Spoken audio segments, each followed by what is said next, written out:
ஹாலிடேஸ்னாலே அது நம்ம ஜிடி ஹாலிடேஸ் தான். GT Holidays, South India's #1 travel brand.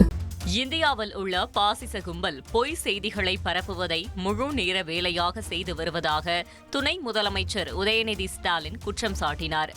Chennai Kalaivanar அரங்கத்தில் இளைஞர் நலன் மற்றும் விளையாட்டு மேம்பாட்டுத்துறையின் கீழ் செயல்பட்டு வரும் நாட்டு நல பணித்திட்ட அமைப்பு சார்பில் சமூக ஊடக சவால்களை எதிர்கொள்வது குறித்து 3 நாள் மாநில அளவிலான பயிற்சி பட்டறை நிகழ்ச்சி நடைபெற்றது.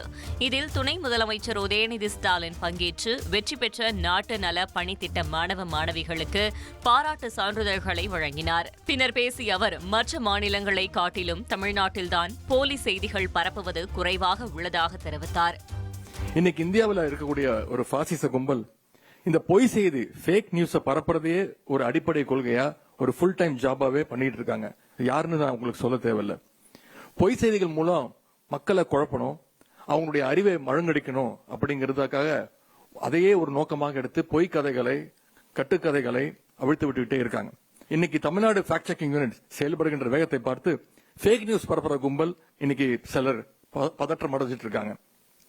கடந்த ஆண்டுகளை விட சமீப காலமா ஃபேக் நியூஸ் பரவுறது தமிழ்நாட்டில் இன்னைக்கு மிகவும் குறைஞ்சிட்டு இருக்கு.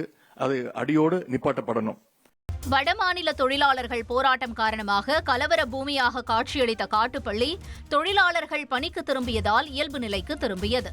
திருவள்ளூர் மாவட்டம் காட்டுப்பள்ளியில் கப்பல் கட்டும் நிறுவனத்தில் பணியாற்றிய ஊழியர் மரணமடைந்த நிலையில் சக தொழிலாளர்கள் நடத்திய போராட்டம் கலவரமாக மாறியது. போலீஸ் மீது கல்வீச்சு சம்பவம் நடைபெற்ற நிலையில் 29 பேர் கைது செய்யப்பட்டனர். இதனையடுத்து இன்று தொழிலாளர்கள் பணிக்கு சென்ற நிலையில் அப்பகுதியில் இயல்பு நிலை திரும்பியது. ஹாலிடேஸ்னாலே அது நம்ம ஜிடி ஹாலிடேஸ் தான். GT Holidays, South India's #1 travel brand.